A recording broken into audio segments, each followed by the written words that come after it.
Selamat datang Mr. Johnson, Miss Carter, Nyonya Marike, Tuan Elius. Terima kasih rekan-rekan semua yang sudah hadir pada pertemuan penting hari ini. Kita akan membahas peluang investasi tambang nikel di wilayah Sorong dan Raja Ampat. Harapannya dapat berdampak positif dan membawa keuntungan untuk pertumbuhan perekonomian di wilayah Raja Ampat khususnya dan juga pertumbuhan untuk negara kita Indonesia. Merupakan sebuah kehormatan bagi kami bisa berada di sini. Perusahaan kami ingin membawakan sebuah modal, terus lalu lapangan kerja, teknologi yang juga ada di kelas dunia. Dan kami melihat Papua ini bukan hanya sebagai tempat, sebagai sumber kekayaan, tetapi juga bisa sebagai mitra untuk membangun kemajuan di dalam negeri ini. Kami memahami bahwa tanah ini adalah sesuatu yang sakral bagi masyarakat di sini. Tujuan kami bukan untuk merusak, melainkan untuk bekerja sama dengan cara yang penuh hormat dan keberlanjutan. Kami senang kalian datang, tapi kami juga punya pertanyaan. Apa makna kemajuan bagi kalian? Karena bagi kami, tanah bukan sekedar tanah, itu titipan Tuhan. Kami hidup dari alam, kami hidup dari laut, dan kami hidup dari hutan, dan anak-anak kami belajar dari alam. Tapi tentu saja, infrastruktur yang modern, penghasilan, lalu ada teknologi, lalu juga ada pendidikan, juga memiliki nilai yang penting, bukan? Dan pendapatan dari tambang bisa menghadirkan semua itu dengan cepat. Cepat bukan berarti tepat. Kami nggak ngeliat ini tuh cuma untuk 5 tahun ke depan. Kami berpikir untuk 5 generasi ke depan. Itu cara kami melihat masa depan. Saya memahami kekhawatiran tersebut karena memang negara kita juga butuh banget perekonomian untuk tumbuh karena ini juga suatu peluang bagi kami dengan cara mendatangkan investasi-investasi tersebut. Bukan yang kami menolak kemajuan, tapi bukan dengan cara merusak ciptaan Tuhan. Karena tempat ibadah kami mengajarkan, bumi ini bukan milik kita, tapi titipan untuk anak cucu kita. Bagaimana jika kita merancang rencana bersama? Sebuah rencana yang mencakup pelestarian lingkungan, pengembangan masyarakat, dan kendali dari pihak lokal. Kami bisa berdialog, tapi jangan datang langsung membawa peta dengan menentukan batas. Di sini musyawarah bukan formalitas. Itulah cara kami. Kami menawarkan investasi jutaan dolar. Waktu adalah uang. Jika kalian menunda, kami akan mencari tempat lain. Kalau begini caranya, lebih baik kalian pergi. Kami bukan jual tanah ini demi janji yang cepat. Kami jaga tanah ini sepenuh hati. Baik, saya percaya mungkin kami datang terlalu cepat dengan terlalu sedikit mendengarkan. Maka dari itu silakan kami bertanya, apa bentuk kemitraan menurut kalian dan apa langkah ke depan yang kalian butuhkan? Bukan untuk kami, namun untuk kalian. Baik saudara-saudara, mungkin alangkah baiknya jika kita duduk dulu. Duduk bersama mendengar satu sama lain. Tidak dengan membawa peta, tetapi membawa hati. Kalau itu yang kalian bawa, mungkin kami bisa membawakan jalan secara pelan-pelan. Baiklah. Kita buka forum diskusi lagi bersama untuk membahas persoalan ini. Bukan hanya investasi, tapi kita satukan visi masyarakat lokal, visi investor kita satukan agar pertumbuhan pembangunan ini tidak membunuh kehidupan bangsa di Indonesia. Baiklah, mari kita mulai kembali forum diskusi ini dan kami akan mendengarkan terlebih dahulu.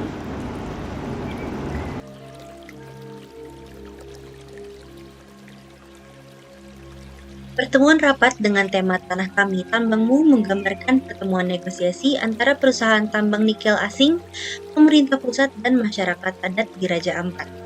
Dialog yang terjadi memperlihatkan benturan antara kepentingan ekonomi yang bersifat jangka pendek dengan nilai-nilai kultural yang menjunjung kelestarian alam dan warisan leluhur. Dari percakapan antar tokoh, tampak jelas beragam teknik lobby dan negosiasi yang merefleksikan latar budaya dan kepentingan masing-masing pihak. Mr. Johnson, sebagai CEO perusahaan tambang asal Amerika, membawa pendekatan negosiasi yang bersifat individualistik dan berorientasi jangka pendek. Ia menekankan pada manfaat ekonomi yang bisa segera dirasakan seperti penciptaan lapangan kerja dan percepatan pembangunan infrastruktur. Ketika merasa perundingan berjalan lambat, ia menunjukkan frustasi dan mengancam akan mencari wilayah lain. Ini mencerminkan teknik hard bargaining yang lazim digunakan dalam konteks bisnis barat. Namun justru menimbulkan resistensi karena tidak sesuai dengan nilai musyawarah dan keharmonisan yang dijunjung tinggi oleh masyarakat adat Papua. Strategi ini termasuk dalam beginning gambits, di mana pelobi minta lebih dari yang diharapkan. Yang mana Mr. Johnson langsung melakukan permintaan besar dan tekanan waktu. Ini menempatkan tawaran awal yang tinggi untuk membuka negosiasi tetapi tergolong over demanding dan mengandung unsur tekanan. Strategi ini cocok untuk negosiasi gaya barat yang transaksional. Tapi dalam konteks budaya Papua yang kolektivis dan spiritual, ini justru kontraproduktif. Namun, dari sisi Mr. Johnson jelas menerapkan beginning gambit atau minta lebih dari yang diharapkan karena ini sebagai teknik pembuka untuk menciptakan posisi awal yang tinggi. Di sisi lain, Mama Marike dan Tuan Elius membawa pendekatan lobby yang bersifat simbolik, spiritual, dan berbasis nilai kolektif.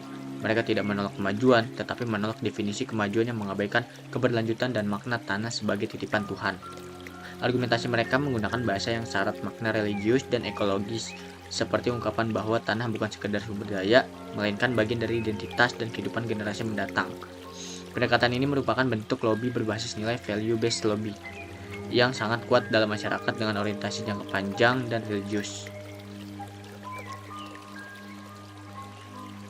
Strategi Mama Marike ini termasuk ke dalam beginning gambits, pembeli atau penjual enggan, yang mana Mama Marike secara konsisten menunjukkan sikap tidak tergesa-gesa atau terlalu antusias terhadap tawaran investasi.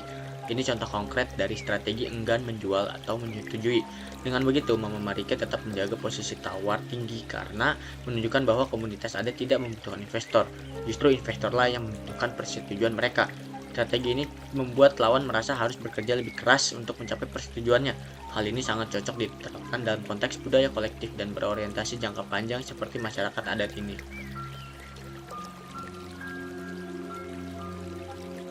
Strategi selanjutnya yang diutarakan oleh Mama Marike seperti yang dibicarakan, kalau itu caranya, maka lebih baik kalian pergi. Ini merupakan bentuk strategi dari middle gambits, withdrawal technique. Tujuannya untuk ancaman simbolik non-konfrontatif, untuk memperkuat posisi, tidak frontal, namun sangat bermakna. Sementara itu, Pak Darmawan sebagai perwakilan pemerintah pusat awalnya menunjukkan sikap yang mencerminkan budaya power distance tinggi, yakni dengan menekankan otoritas negara dalam menentukan arah pembangunan. Ia menggunakan retorika nasionalisme dan pertumbuhan ekonomi sebagai justifikasi atas perlunya investasi asing. Namun, pada akhirnya, ia melunak dan setuju membentuk forum dialog bersama, menandakan adanya pergeseran pendekatan dari koersif ke partisipatif. Tokoh yang tampil paling strategis dalam negosiasi ini adalah Miss Carter, mewakili perusahaan tambang, namun dengan sensitivitas budaya yang lebih tinggi, ia mengubah pendekatannya dari penyampai solusi menjadi pendengar aktif. Ketika konflik memuncak, ia memilih untuk bertanya dan membuka ruang diskusi. Seperti apa bentuk kemitraan menurut kalian? Teknik ini mencerminkan negosiasi berbasis kepentingan dan kolaborasi yang lebih efektif dalam konteks negosiasi antar kultur. Keseluruhan dialog ini menunjukkan bahwa dalam negosiasi yang melibatkan latar belakang budaya berbeda, keberhasilan tidak hanya bergantung pada kekuatan tawar atau besar nilai ekonomi yang ditawarkan. Justru, kemampuan untuk mendengar, memahami nilai-nilai lokal, serta membangun kepercayaan melalui komunikasi yang setara menjadi kunci utama. Ketika pihak luar datang, bukan hanya membawa peta, tetapi juga hati, maka dialog bisa benar-benar dimulai. Lobby dan negosiasi yang terjadi belum berhasil menghasilkan kesepakatan konkret. Para stakeholder memilih untuk menunda kesepakatan dan membentuk forum dialog sebagai bentuk kompromi awal kembali. Hal ini mencerminkan pendekatan negosiasi kolaboratif jangka panjang, bukan kompetitif atau transaksional, dan menunjukkan bahwa dalam konteks sosial budaya yang kompleks, seperti masyarakat adat, proses kepercayaan lebih diutamakan daripada deal yang cepat.